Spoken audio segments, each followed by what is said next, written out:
Los combates de gladiadores son uno de los iconos más memorables de la antigua Roma. Combates feroces, muchas veces a muerte, entre guerreros. Todo para el disfrute del pueblo, que se agolpaba para verlos como si de un deporte moderno se tratara. Pero, ¿los gladiadores eran esclavos miserables o héroes de las masas? ¿Eran esclavos u hombres libres? ¿Podían hacerse ricos? ¿Y su vida era dura o no tanto?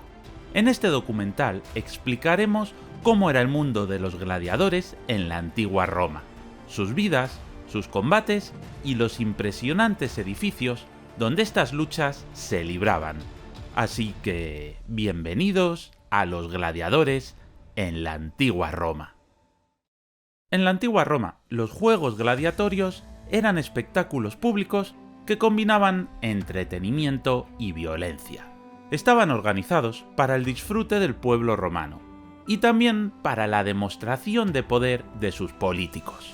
Estos eventos, que evolucionaron a lo largo de los siglos, no eran simples enfrentamientos de gladiadores, sino que había varias formas de combate y exhibiciones, algunas de las cuales incluían animales salvajes, batallas navales y ejecuciones públicas. Así que expliquemos qué tipo de combates había. Los Munera Gladiatoria eran los juegos más tradicionales y emblemáticos de la cultura romana, centrados exclusivamente en los combates de gladiadores. Estos enfrentamientos comenzaron como rituales funerarios para honrar a los muertos, pero con el tiempo se convirtieron en espectáculos masivos organizados por las élites para mostrar su generosidad y poder. Los Munera incluían diferentes tipos de gladiadores, que combatían entre sí en duelos individuales, en parejas o en grupos pequeños. Los gladiadores se enfrentaban en combates que podían ser a muerte o hasta que uno de los dos combatientes quedara incapacitado. Había varios estilos de gladiadores, cada uno con sus propias armas y armaduras, lo que creaba duelos tácticos y visualmente muy atractivos. Un poco más adelante los veremos, porque el combate de un retiarius, con su tridente y su red, no era igual que el de un mirmillón, con su espada y su gran escudo. Estos combates solían celebrarse en los días de las festividades públicas y en ocasiones especiales, como las victorias militares o la celebración de ascensos políticos. Normalmente eran gratuitos, ya que eran pagados por el político que deseaba aumentar su popularidad o por el propio Estado romano. A veces se libraban batallas en las que varios gladiadores luchaban en equipos, los Gregatin. Estos combates simulaban batallas pequeñas y, aunque no eran tan comunes como los duelos uno a uno, proporcionaban una mayor escala y caos a los juegos gladiatorios. A este tipo de combate equivale la gran batalla en el Coliseo de la primera película de Gladiator. Las venaciones eran juegos que involucraban la caza de animales salvajes dentro de la arena. Estos espectáculos enfrentaban a los llamados venatores, los cazadores, o a los bestiari, los luchadores con animales, contra diferentes criaturas salvajes, que iban desde leones y tigres hasta osos, elefantes, cocodrilos y hasta rinocerontes. En algunos casos, los gladiadores también podían participar en estas cacerías, enfrentándose a los animales en combates peligrosos. Los animales solían ser capturados en tierras lejanas y traídos a Roma para ser exhibidos en los juegos. Así es como los romanos podían ver, por primera vez, a animales exóticos como rinocerontes, elefantes, leones o jirafas. Pero, atención, aunque en Gladiator 2 veas a un jinete sobre un rinoceronte, esto es un invent total. Los rinocerontes no se dejan montar por mucho que insistas.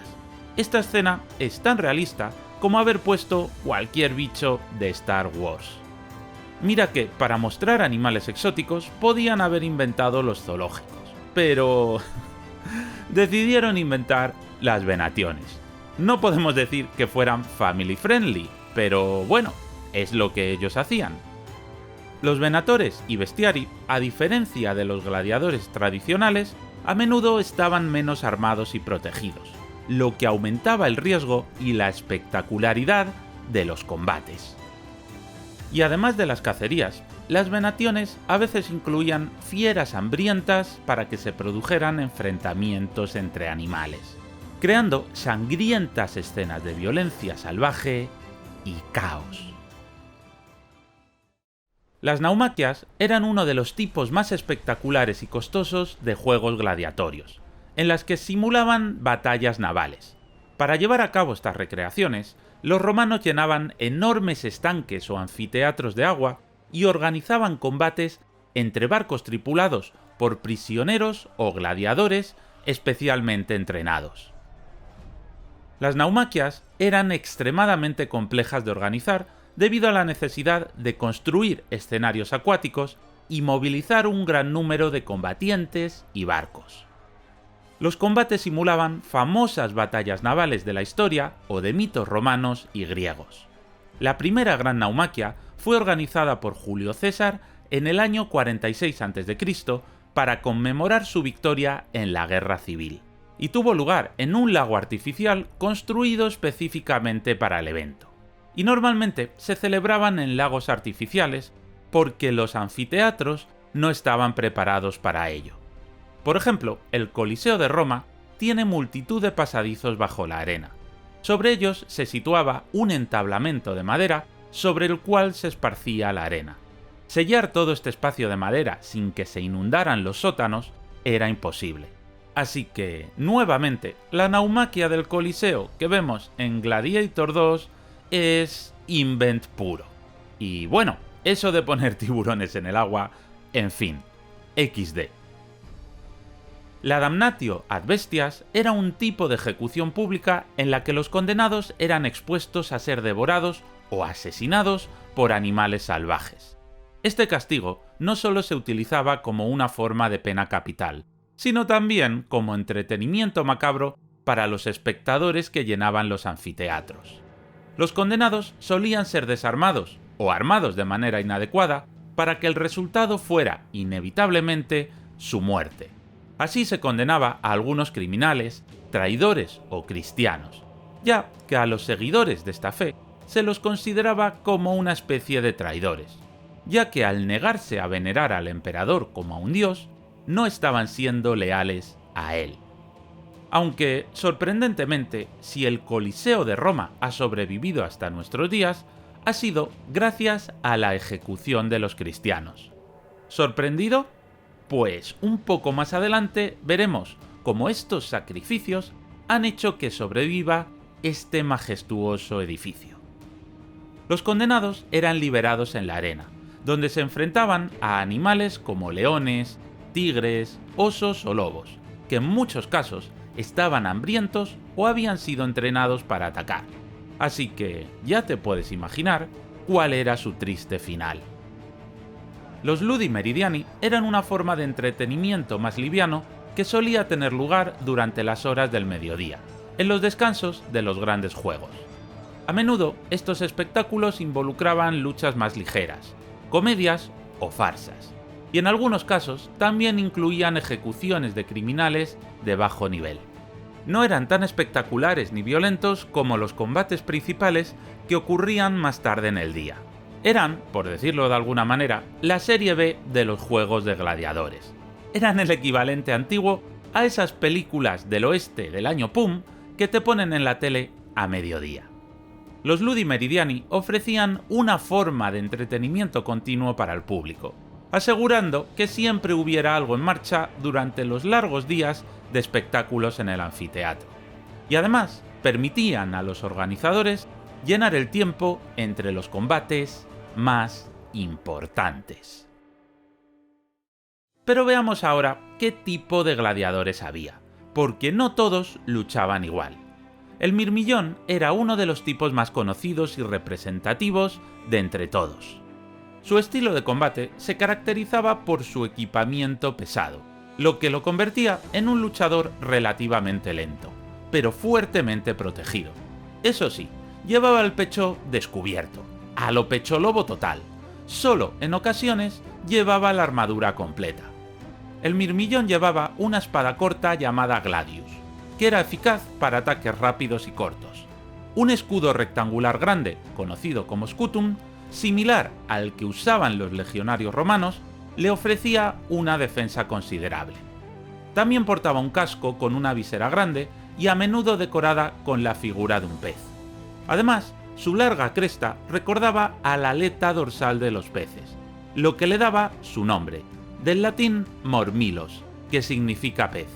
Y por último, llevaba una greba, que es un protector de pierna, en una sola extremidad, y un brazal de cuero o metal en el brazo. El mirmillón solía enfrentarse a gladiadores más ágiles, como el tracio o el retario, proporcionando un interesante contraste entre fuerza y velocidad. Por otro lado, el tracio tomaba su nombre de los guerreros de Tracia, una región situada en el sureste de Europa. Era un tipo de gladiador ligero y ágil, aunque con un equipamiento parecido al del mirmillón. Tenía un estilo de lucha diseñado para moverse rápidamente alrededor de su oponente. Este tipo de gladiador llevaba una pequeña espada curva llamada sica, diseñada para ataques rápidos y mortales, especialmente útiles para herir en áreas vulnerables como el cuello o la cabeza. También un pequeño escudo, que le permitía moverse con más rapidez en la arena. Como armadura llevaba un casco con cresta alta y visera, que ofrecía buena protección para la cabeza, y una greba y un brazal. Los tracios solían enfrentarse a oponentes más pesados como los mirmillones, lo que ofrecía un combate dinámico entre la agilidad del tracio y la resistencia de su rival. El retiario era uno de los tipos de gladiadores más singulares en términos de armamento, ya que no llevaba escudo ni casco, lo que lo hacía vulnerable, pero extremadamente ágil. Su equipo incluía lo siguiente. Como arma principal llevaba un tridente y una red. Y quizás te digas, ¿una red? ¿Para qué querían una red? Pues está claro, para atrapar al vuelo todos los likes. Así que si este vídeo te está gustando, no te olvides de dejar tu buen me gusta y de suscribirte. Ten en cuenta el enorme trabajo de documentación, síntesis, locución y edición que hay detrás de un trabajo como este. Todos estos michis han estado trabajando sin descanso. Pero, sobre todo, lo que tienes que saber es que vídeos tan largos y profundos como este, con impresionantes vistas de dron y dioramas donde te mostramos todo, solo son posibles gracias a los miembros del canal, quienes, por una pequeña cantidad al mes, ayudan a que este proyecto de divulgación siga siendo posible. Así que, si esto te gusta, ya sabes, cualquier ayuda es bienvenida. Muchas gracias. En realidad, el retiario intentaba atrapar a su oponente con la red, y así, cuando éste intentara quitársela para poder moverse bien de nuevo, podría atacarlo con el tridente o una daga. El retiario no llevaba casco, lo que le permitía ver mejor. Eso sí, usaba un protector de hombro llamado galerus en el brazo izquierdo para poder defenderse. El retiario estaba diseñado para usar su velocidad y su habilidad con la red para acorralar y desarmar a oponentes más lentos, como el secutor o el mirmillón. Debido a su falta de armadura pesada, confiaba en la evasión y la estrategia para sobrevivir. Y es que, a ver, iban por ahí en calzones. Más les valía ser rápidos. El secutor, cuyo nombre significa perseguidor, era un tipo de gladiador que estaba especialmente entrenado para enfrentarse a los retiarios. Su armamento era bastante similar al del mirmillón. Como arma usaba una gladius, al igual que el mirmillón. También llevaba un scutum rectangular grande. El casco del secutor era liso y sin decoración para evitar que la red del retiario se enganchara en él. Tenía una visera pequeña con 2 agujeros circulares para los ojos y solía llevar una greba en la pierna y un brazal en el brazo. El secutor era el contrapunto ideal para el retiario, con una armadura más pesada y un estilo de combate más directo. El reto para el secutor era cerrar la distancia con el retiario y evitar ser atrapado por la red. porque, como cayera bajo la red, iba a terminar sus días como una salchicha en un tenedor. El Oplomachus era un gladiador que representaba a los antiguos guerreros hoplitas griegos, famosos por su armamento pesado. Al igual que los hoplitas, el Oplomachus estaba bien armado y protegido, lo que lo convertía en un luchador formidable. Como arma principal, llevaba una larga lanza para mantener a los oponentes a distancia, además de una daga corta para el combate cuerpo a cuerpo. Por otro lado, portaban un pequeño escudo redondo llamado parma, similar al del tracio. Este escudo era mucho más pequeño que el de los hoplitas griegos. Eso sí, para protegerse tenía un casco decorado y a menudo muy ornamentado, con plumas o crestas, para dar una apariencia imponente. Así como también tenía un brazal y grebas que cubrían ambas piernas. El Oplomachus se enfrentaba frecuentemente a gladiadores como los mirmillones o los secutores, quienes usaban espadas cortas. Los combates entre los Oplomaki y sus rivales eran una mezcla de lucha a distancia y combate cercano. El Dimachus era un gladiador que llevaba una espada en cada mano, lo que le permitía atacar con rapidez y desde diferentes ángulos. Este tipo de gladiador se especializaba en el combate cuerpo a cuerpo ágil, pero debido a la falta de escudo, dependía en gran medida de su habilidad para bloquear o esquivar los ataques de sus oponentes. El Dimachus representaba la agilidad y la habilidad en la arena, compensando así su falta de armadura con su velocidad y su destreza con las dos espadas. El provocador era un tipo de gladiador que combatía con armamento similar al de un soldado romano. Su equipo era moderadamente pesado y estaba diseñado para duelos uno a uno. Como arma principal tenía un gladius, como otros gladiadores pesados. Se protegía con un escudo rectangular, un scutum similar al de los legionarios, y también tenía un casco cerrado con visera y protección para el pecho, algo inusual en otros tipos de gladiadores. Los provocadores eran conocidos por sus enfrentamientos contra otros gladiadores del mismo tipo, ofreciendo una lucha más igualada y técnica. Pero, para mí, los más impresionantes eran los eques, unos gladiadores que comenzaban su combate a caballo, dándole más espectacularidad a los combates. Solían portar una lanza larga para caballería, además de una espada corta o daga para el combate a pie. Como ya tenían la ventaja de la velocidad y la movilidad, solían llevar solo una túnica ligera y generalmente no tenían armadura, para facilitar el movimiento sobre el caballo y para que los que iban a pie tuvieran alguna posibilidad de vencerlos. Los gladiadores, a pesar de ser esclavos o criminales en su mayoría, podían llegar a alcanzar un estatus que hoy podríamos comparar con el de las estrellas del entretenimiento. Los gladiadores más exitosos y hábiles lograban fama, fortuna y admiración popular, llegando a ser verdaderos ídolos entre las masas romanas. Esta paradoja, donde los miembros de las capas más bajas de la sociedad podían llegar a ser reverenciados, es una de las características más fascinantes del mundo gladiatorio. Al igual que hoy los deportistas o actores, los gladiadores más exitosos comenzaron a destacar no solo por su habilidad en la arena, sino también por su carisma personal y el espectáculo que ofrecían al público. El Coliseo y otros anfiteatros en todo el imperio se llenaban de espectadores ansiosos por ver a sus gladiadores favoritos luchar. Los combates gladiatorios se convirtieron en una forma de entretenimiento masivo, con miles de espectadores asistiendo a estos eventos, y los nombres de los luchadores más famosos resonaban en las calles y los mercados. Algunos de ellos lograban el estatus de celebridades y eran objeto de gran atención pública. Se escribían poemas sobre ellos, y sus imágenes aparecían en mosaicos y grafitis en las paredes de las ciudades.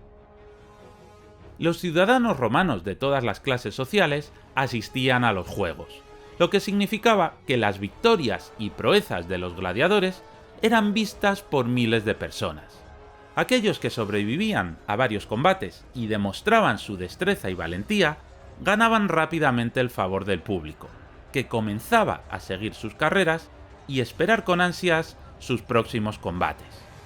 Por ejemplo, Prisco y Vero fueron dos gladiadores famosos cuyo combate en el Coliseo fue legendario.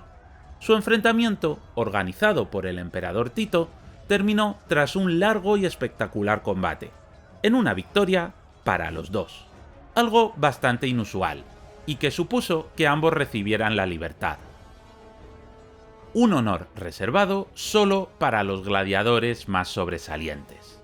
Los gladiadores que triunfaban repetidamente no solo ganaban fama, sino que también acumulaban recompensas materiales. Aunque muchos de ellos eran esclavos, podían ganar dinero y recibir regalo de sus patrocinadores o del público. Un gladiador exitoso podía ser recompensado con tierras, riquezas y regalos. Aunque muchos gladiadores eran esclavos o prisioneros de guerra, los más destacados podían recibir su libertad como recompensa por su valentía y su habilidad en la arena. La entrega del rudis, una espada de madera que simbolizaba la libertad, era un momento sumamente emotivo, ya que no solo liberaba al gladiador de la esclavitud, sino que lo convertía en toda una leyenda.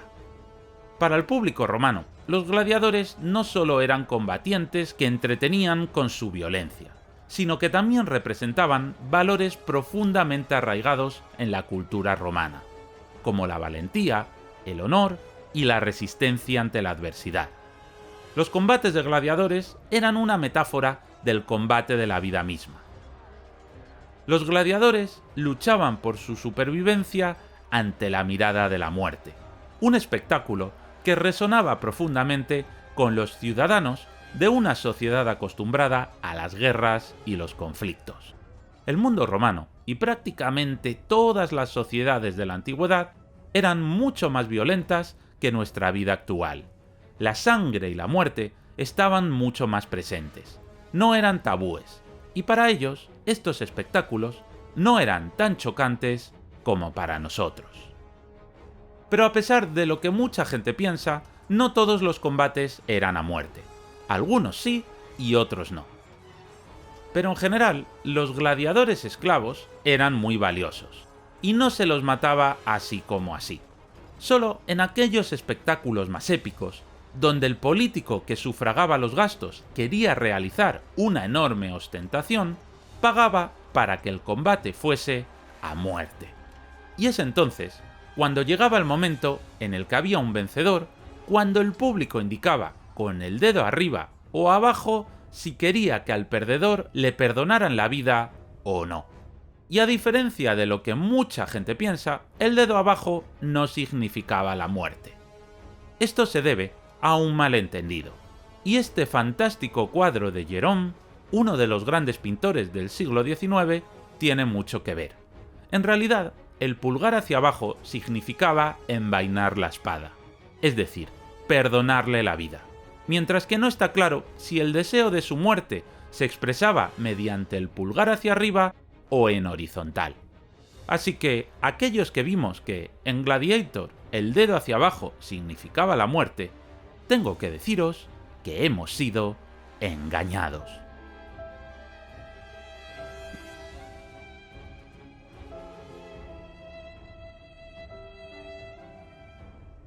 Los muertos eran retirados de la arena por un trabajador vestido con una máscara y un martillo que representaban a Carún, el dios etrusco del inframundo. Las luchas de gladiadores causaban tanta fascinación y entusiasmo que a veces llegaba incluso a haber disturbios civiles.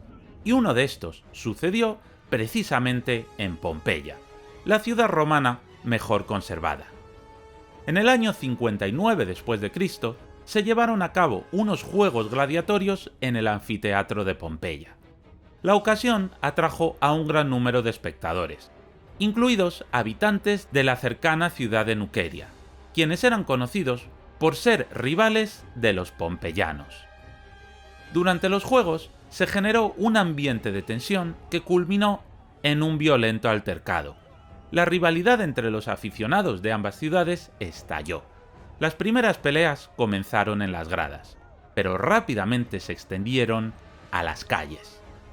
La magnitud de la violencia obligó a las autoridades a intervenir. El edil no pudo controlar la situación y, al final, se vio obligado a cancelar los juegos.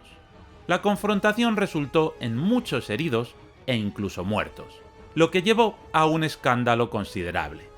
Para los romanos, este tipo de disturbios eran inaceptables, ya que comprometían el orden público. El emperador Nerón, al enterarse de lo sucedido, tomó medidas drásticas para evitar que se repitieran eventos similares. Como castigo por la violencia y el desorden, Nerón prohibió los juegos en Pompeya durante 10 años. Aunque los gladiadores más exitosos podían disfrutar de una vida llena de recompensas, la mayoría de ellos no alcanzaba ese nivel de fama y fortuna. La vida de un gladiador era extremadamente peligrosa, y la mayoría no sobrevivía muchos combates. Incluso los que se convertían en celebridades seguían siendo considerados, en su mayoría, como propiedad de los lanistas, los dueños de los gladiadores. Además, los gladiadores vivían en condiciones duras, entrenando constantemente bajo la amenaza de la muerte en su próximo combate.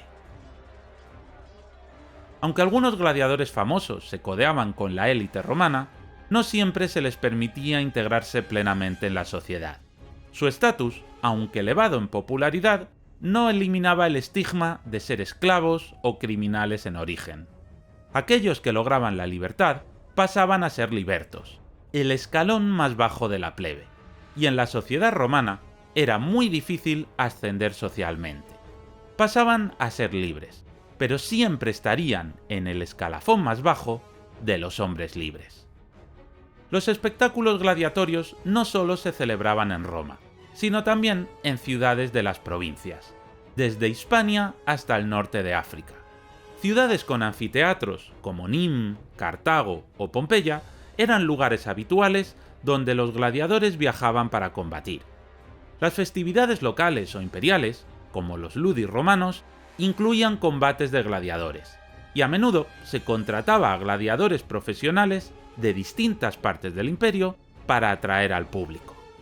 Los gladiadores que ganaban fama en estos circuitos atraían a más espectadores, y eran solicitados para eventos más prestigiosos, algo similar a cómo los atletas modernos pueden ascender en las competiciones.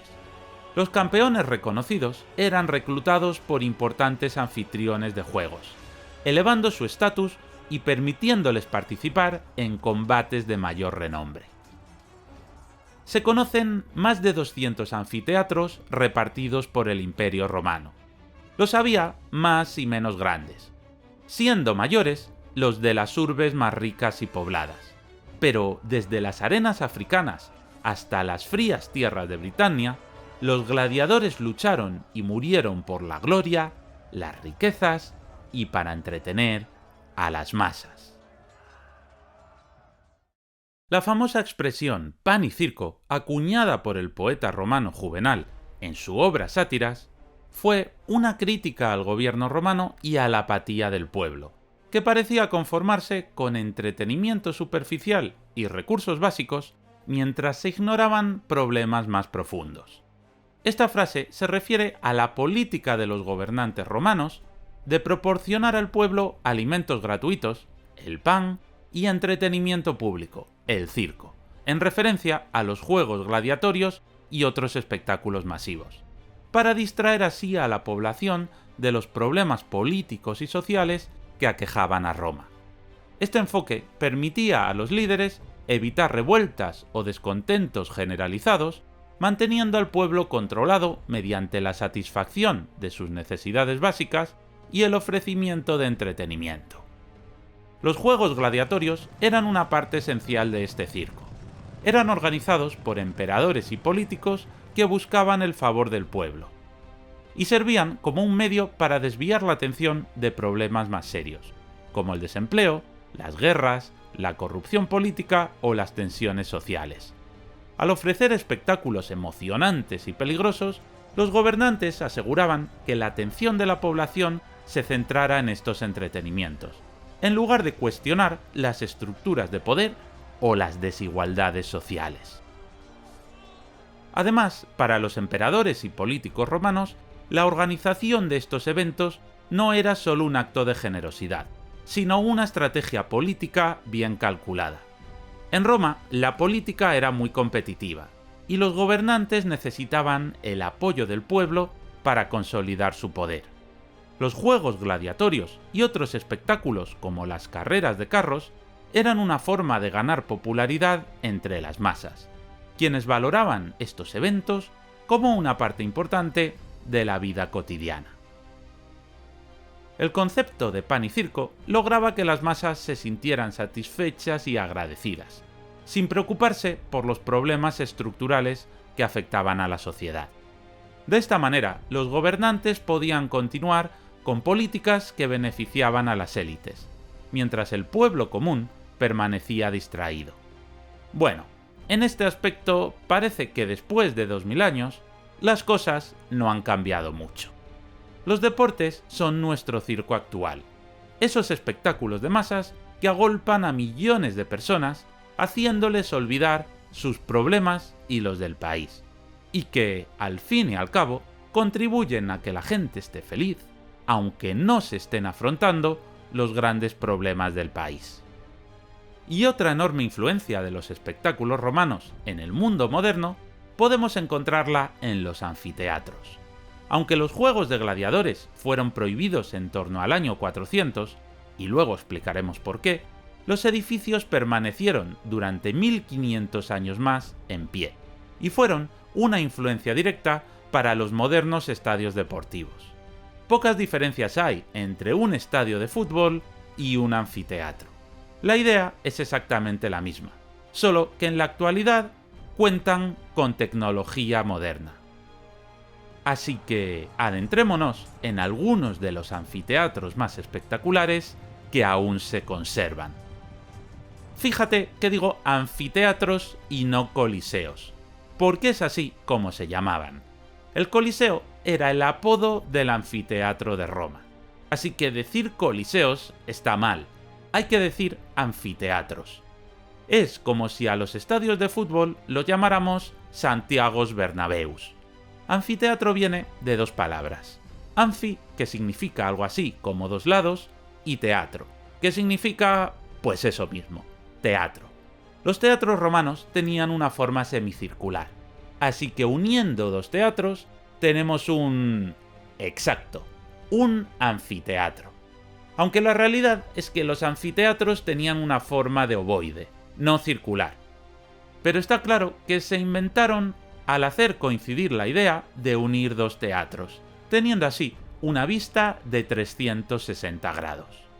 Dicho esto, seguro que estás deseando ver algunos anfiteatros que hoy en día, 2000 años después, aún siguen en pie. Así que comencemos. El Coliseo, cuyo nombre oficial era el de Anfiteatro Flavio, es el anfiteatro romano más famoso y uno de los mejor conservados. Se encuentra en el centro de Roma y es el más grande jamás construido, con capacidad para más de 50.000 espectadores. Inaugurado en el año 80 después de Cristo, el Coliseo fue el epicentro de los Juegos de Gladiadores. Su estructura acabó viéndose afectada por terremotos, pero sobre todo por el saqueo de sus materiales durante la Edad Media. Aunque gran parte de su estructura todavía está en pie y es el mayor símbolo de la ciudad de Roma.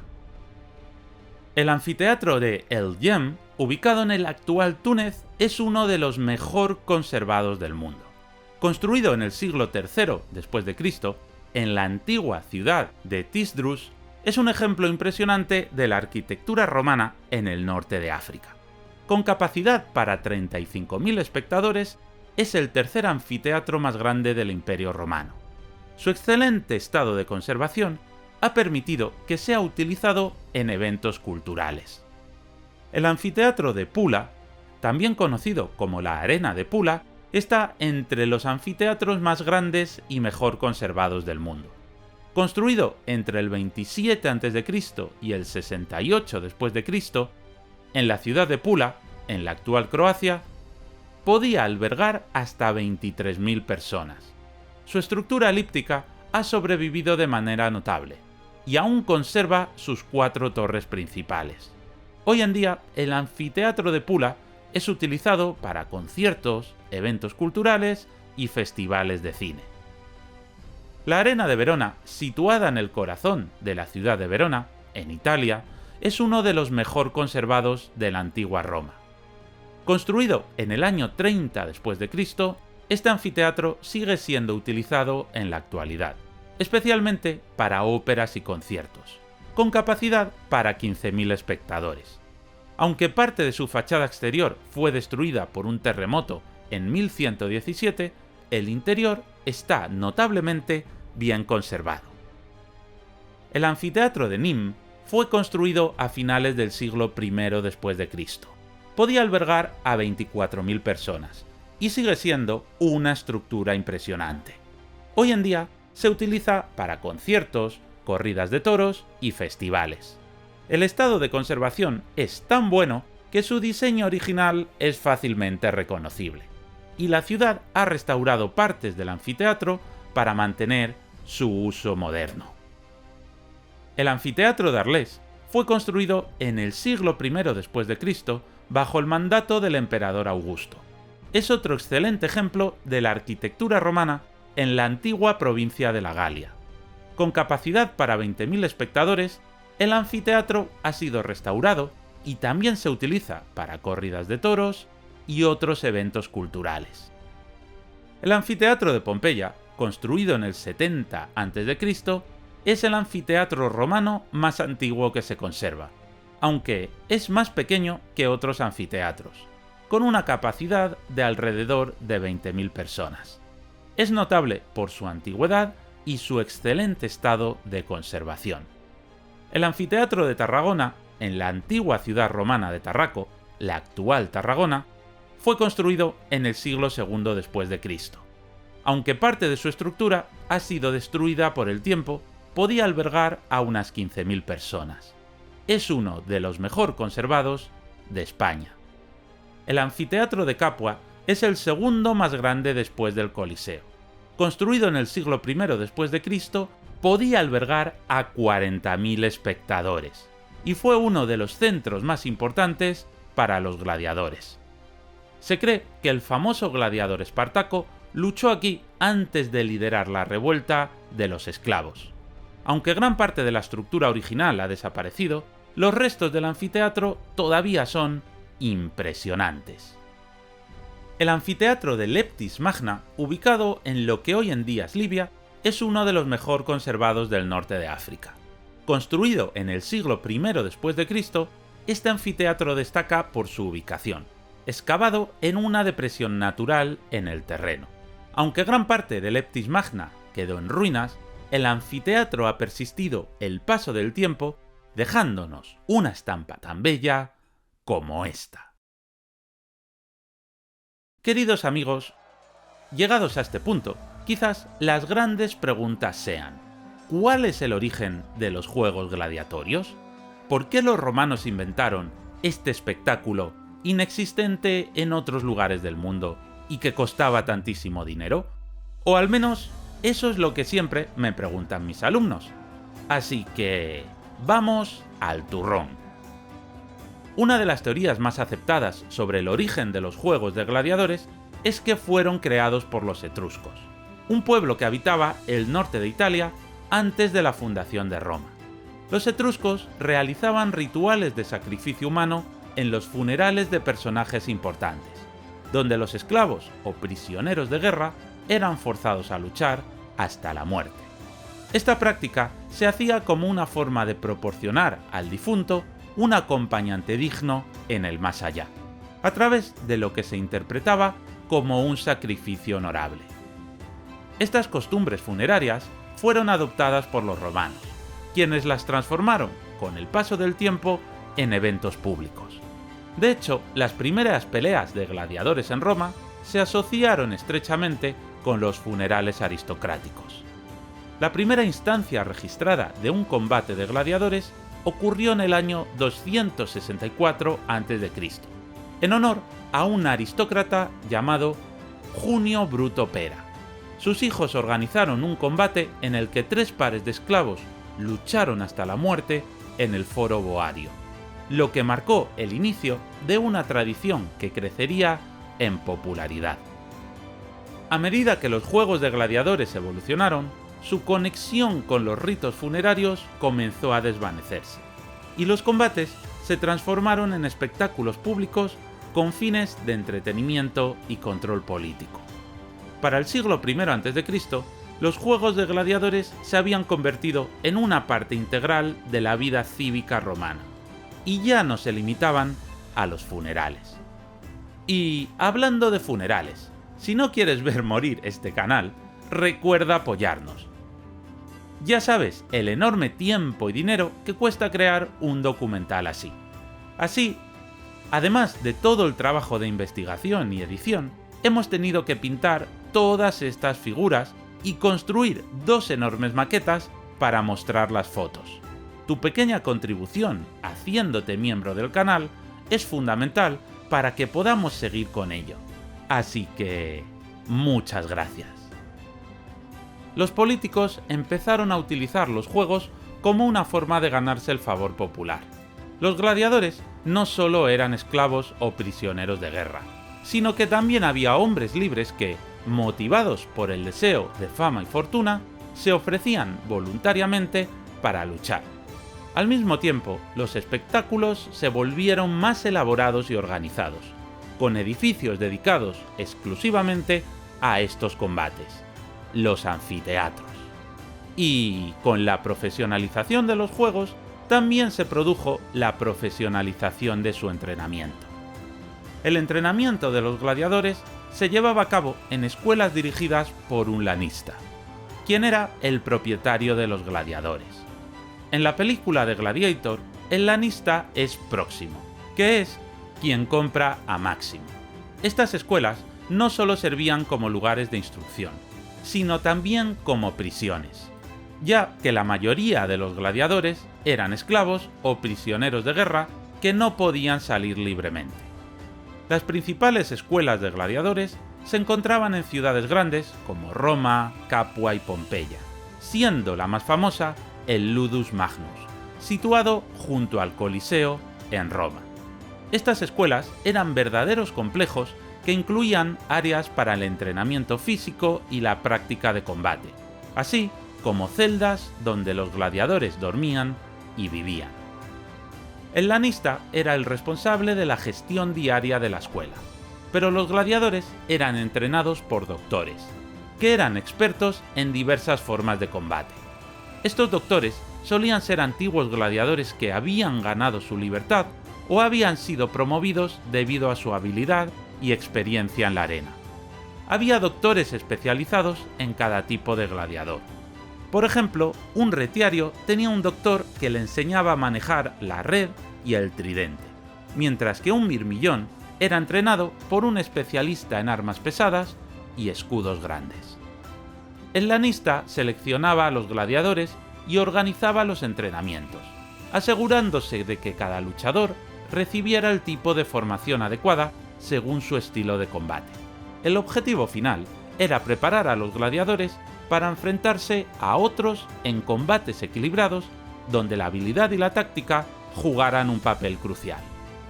El entrenamiento físico era intenso y riguroso, diseñado para desarrollar la fuerza, resistencia y agilidad de los gladiadores.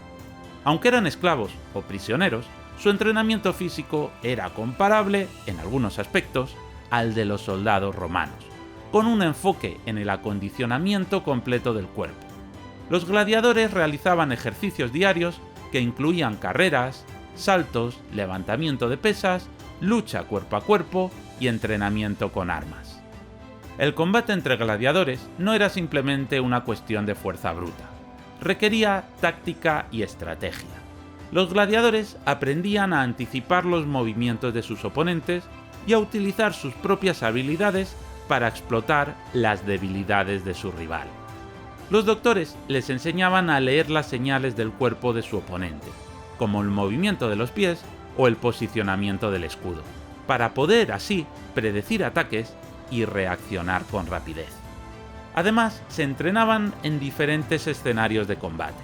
Podían pelear uno contra uno, en pequeños grupos o en grandes batallas simuladas, y su entrenamiento se ajustaba a cada tipo de combate. La habilidad para adaptarse a situaciones cambiantes en la arena era crucial, ya que los espectáculos a menudo incluían elementos sorpresa como animales salvajes o múltiples adversarios. Con este entrenamiento, los gladiadores acababan siendo expertos en combate, pero como has visto, su entrenamiento estaba enfocado principalmente a la lucha uno a uno, o en grupos reducidos. Por eso, cuando hubo rebeliones de esclavos, en general no les fue bien. Acompáñame a ver esta triste historia.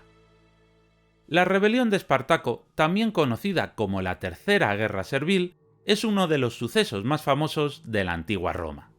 Esta rebelión sucedió en el siglo I a.C. La República Romana estaba en expansión, conquistando vastos territorios alrededor del Mediterráneo, lo que llevó a un enorme incremento en la cantidad de esclavos. Se estima que durante este periodo aproximadamente un tercio de la población de Italia estaba compuesta por esclavos. Estos esclavos, que provenían de diversas partes del imperio, eran capturados en las guerras de conquista y obligados a trabajar en minas, campos agrícolas y casas romanas.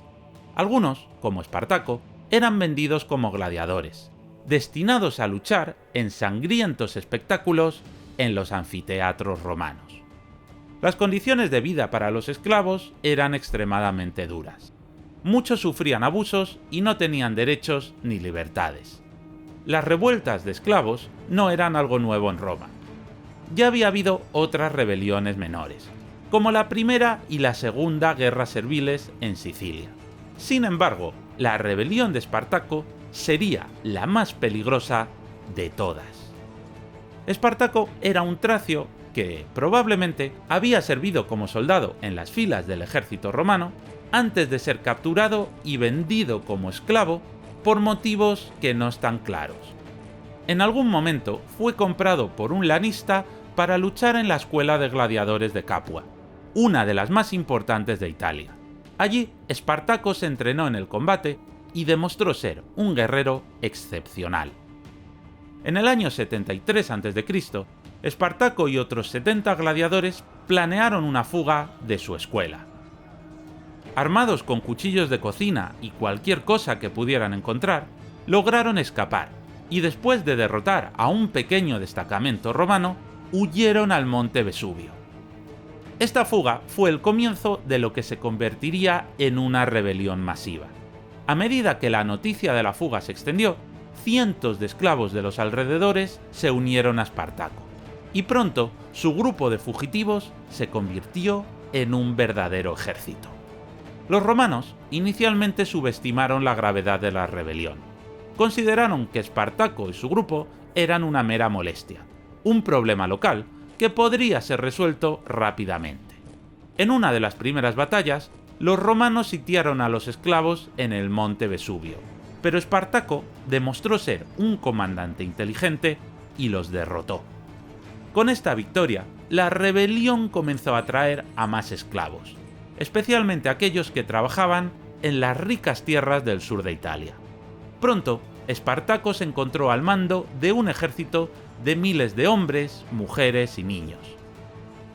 Su fuerza incluía no solo gladiadores y trabajadores agrícolas, sino también a todo tipo de esclavos que se unieron a la causa. Pero estos hombres, aunque podían luchar bien en el uno a uno, no tenían el entrenamiento necesario para luchar en grandes formaciones. Así que su estrategia consistió en emboscar a los romanos en pequeños enfrentamientos, evitando siempre una batalla masiva. Así que el Senado confió la tarea de derrotar a los esclavos a Marco Licinio Craso, uno de los hombres más ricos y ambiciosos de la República. Craso reunió un ejército de 40.000 soldados y adoptó una estrategia de desgaste. construyendo fortificaciones para encerrar a Espartaco y su ejército en la región de Calabria, al sur de Italia. Espartaco intentó romper el cerco en varias ocasiones, pero sus intentos fracasaron. Finalmente, Espartaco decidió enfrentarse a Craso en una última batalla decisiva. Aunque luchó valientemente, su ejército fue finalmente derrotado. Se dice que Espartaco murió en la batalla, aunque su cuerpo nunca fue encontrado. Después de la derrota, unos 6.000 de sus seguidores fueron capturados y crucificados a lo largo de la Vía Apia. Una clara advertencia de Roma para cualquier otro esclavo que pensara en rebelarse. Los esclavos rebeldes fueron crucificados y, precisamente la cruz, tendría mucho que ver en el fin de los juegos gladiatorios. A pesar de la popularidad de los juegos, no todos los romanos los veían con buenos ojos. Ya en la República, algunos filósofos y escritores criticaron estos eventos por considerarlos bárbaros y deshumanizantes. Cicerón condenó el derramamiento de sangre innecesario, aunque aceptaba los juegos en un contexto limitado. O Séneca criticó duramente la crueldad de los juegos y argumentaba que corrompían tanto a los espectadores como a los participantes. Pero cuando el cristianismo se expandió a partir del siglo I después de Cristo, las críticas aumentaron. A medida que esta religión se fue expandiendo en el Imperio Romano, sus seguidores rechazaban los juegos gladiatorios por considerarlos brutales y contrarios a los principios cristianos, como la compasión y el respeto por la vida humana. Y los cristianos, además de criticar los juegos, también eran considerados unos traidores. Los cristianos se negaban a practicar el culto imperial, honrando al emperador, debido a su fe monoteísta. Para los romanos, esta negativa no solo era una cuestión de religión, sino una amenaza al orden público y la estabilidad del imperio, ya que lo interpretaban como una falta de lealtad a Roma y a sus emperadores.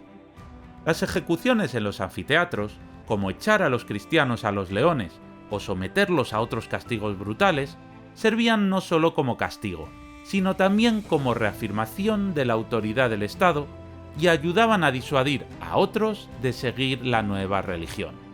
Pero el cristianismo, aún así, se expandió irremediablemente, e incluso los emperadores llegaron a convertirse a esta nueva religión. Con la conversión del emperador Constantino al cristianismo en el siglo IV después de Cristo, la postura oficial hacia los juegos comenzó a cambiar. Aunque Constantino no los prohibió de inmediato, sí que estableció restricciones sobre su celebración.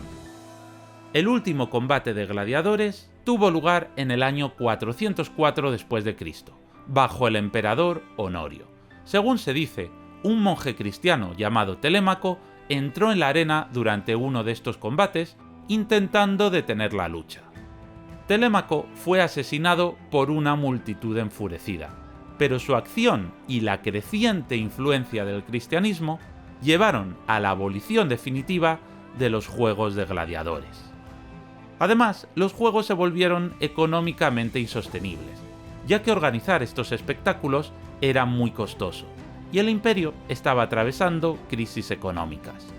La combinación de un cambio cultural hacia la no violencia y la falta de recursos llevó a su abolición definitiva, que fue catapultada por el asesinato de Telémaco. Esto hizo que los anfiteatros quedaran en desuso y que, una vez abandonados, sus piedras comenzaran a ser reutilizadas para construir otros edificios. Su estado de ruina no se debe tanto a las guerras, sino al expolio de sus materiales para hacer nuevos edificios. La fachada exterior del Coliseo fue saqueada durante siglos por la nobleza de la ciudad de Roma para construir sus palacios. Durante la Edad Media y la Edad Moderna, muchos edificios se levantaron a costa de las ruinas de la antigua Roma. Sin embargo, a partir del siglo XVIII, los papas comenzaron a tomar medidas para proteger el Coliseo. Uno de los papas más importantes en este proceso fue Benedicto XIV, quien en 1749 declaró el Coliseo un lugar sagrado. Esto se debió a la creencia de que el anfiteatro era un sitio de martirio cristiano, donde muchos seguidores de la fe habían sido ejecutados durante las persecuciones romanas. Benedicto XIV estableció un vía crucis y prohibió que el Coliseo se siguiera utilizando como cantera. Esta declaración impuso un respeto religioso al monumento y fue clave para detener su deterioro. Los siguientes papas continuaron apoyando la conservación del Coliseo, e incluso emprendieron restauraciones que salvaron esta icónica estructura, protegiendo su legado cultural e histórico para futuras generaciones. Así fue como la cruz salvó de su destrucción total al gran edificio donde cientos o incluso miles de cristianos fueron ejecutados. Y así se salvó uno de los edificios más majestuosos de la antigua Roma, el lugar donde durante siglos miles de gladiadores más murieron. El resto de anfiteatros también cayeron en desuso y sus materiales fueron expoliados durante siglos. Algunos se convirtieron en simples ruinas y otros fueron reconvertidos en casas o incluso fortalezas. Solo a partir del siglo XIX se protegieron legalmente y se empezaron a restaurar. Estos anfiteatros son los últimos testimonios, junto a las fuentes escritas, de uno de los fenómenos culturales más sangrientos y particulares de la antigua Roma. Aquí lucharon y murieron los gladiadores, los héroes populares de la antigua Roma. Con esto llegamos al final de este recorrido por la vida de los gladiadores. Si has llegado hasta aquí, significa que el vídeo te ha gustado. Así que solo te voy a pedir que le des me gusta, te suscribas y que actives la campanita de las notificaciones. E incluso, si te ha encantado, puedes plantearte hacerte miembro del canal, para así apoyar con una pequeña cantidad al mes que podamos seguir adelante con este maravilloso proyecto de divulgación. Una pequeña acción como esta es fundamental para que el canal pueda seguir funcionando. Muchas gracias y hasta pronto.